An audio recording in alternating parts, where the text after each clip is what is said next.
Hi, my name is Braydn Pierce. Welcome to Deweys Pawn Shop, and today I am very excited. As you can kind of tell from some of my other videos and from some of my other projects here at the shop, I am a very big Glock fanatic. It is always on my mind. Today is the day I finally get to have one in my hands. This is the first one in the shop. It is a Glock Gen 6. And today I have brought out another one. This one is a Glock Generation 5, and what I'm going to be doing is comparing both of them and giving you an in-depth look at some of the things that I've seen other people do and some of the things that I've seen other people not include. Now, being an extreme Glock fanatic, a Glock nerd as you will, I am very excited for some of the changes. Some of the changes I was not so impressed with. You've already heard that they have a bigger beaver tail. You've already heard that they come factory with an undercut. They're using their new flat face trigger shoe that is different than all of the other flat face trigger shoes. It is not their performance trigger, and the performance trigger will not fit into this gun. You've already heard about the aggressive, nice stippling. You've already heard about the palm swells on either side. You have heard about the integrated gas pedals on each side. You've heard about the new MOS system and all of these other great features on this gun. I am going to do my best is to give you my first take on this gun, because again, this is the first one I have ever held. Secondly, I'm going to break it open and I'm going to show you some of the things up close and personal of what I think is a little bit weird in this gun. Now, because of YouTube, I can't exactly show you the process of cracking it open, but can tell you it is exactly like every other Glock. So I have both of the guns broken down so that we can actually get a side-by-side comparison of both of them as we're talking. So on the Gen 6, they are actually using the Gen V slide and the upper internals on the back end, which is where they have that little slight buildup of material. They have a stepped back plate, kind of like a Gen 4, and this one's actually a little bit different in shape as well, or it is a little bit smaller on the top end than it is on the bottom end, as compared to the Gen 5 on my right, the Gen 6 on the left. You can kind of tell the difference in the back plate. One of the biggest things that I was not sure about is why they actually went back with the Gen 3 recoil spring, needing a flat core wire on a one single rod. It gives the distinct sound of a Gen 3, which is that screen door opening or the bed frame rocking because it's a Glock. And I don't necessarily enjoy that. I've never liked that sound. I can actually be in the back of the store, and if I hear one creak just the right way and Gen 3, I'm like, Gen 3. I much prefer the Gen 5's recoil spring on top of the recoil spring or the recapture spring assembly. And I think I know why they did this. At least I think. It's a theory. If we crack this down even further, which the essential parts of the barrel, the recoil spring, and the slide, and we look at the barrel is actually a little bit different. The barrel has a notch in it.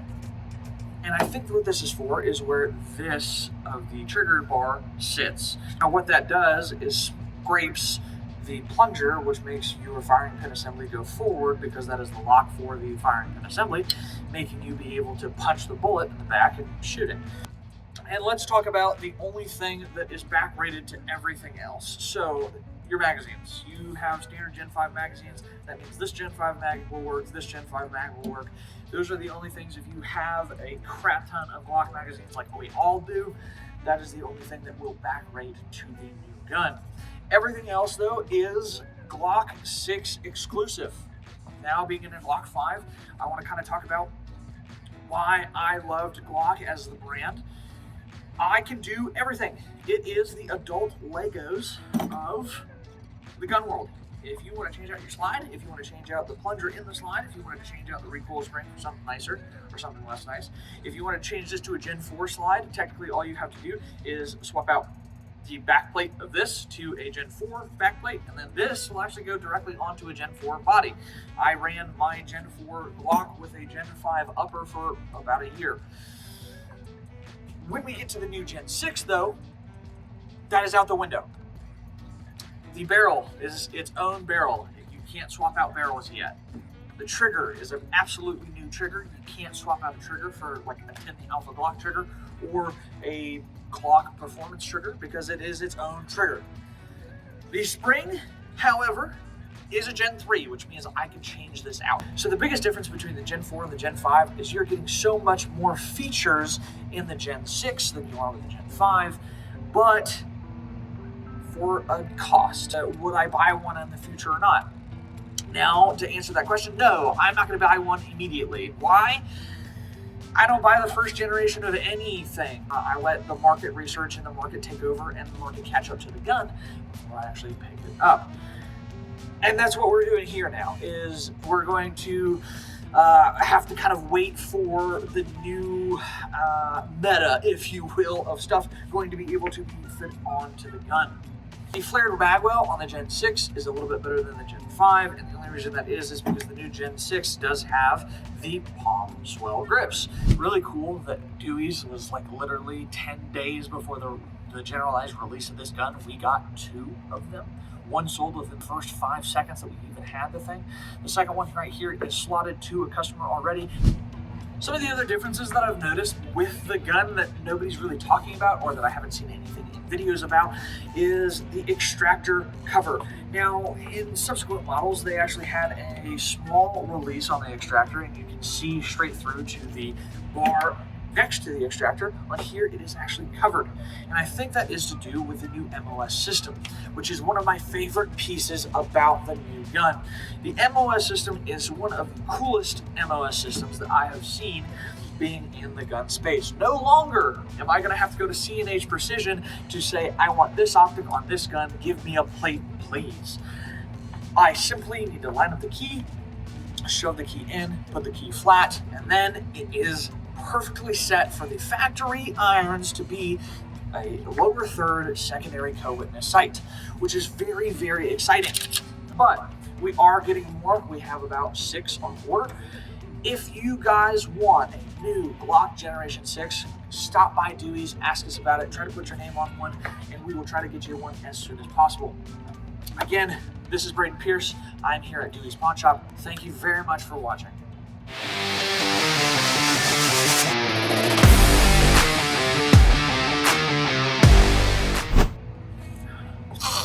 Don't call me Tomb Raider. They call me Womb Raider. Those are sick. I don't like those sights though. Again, cold.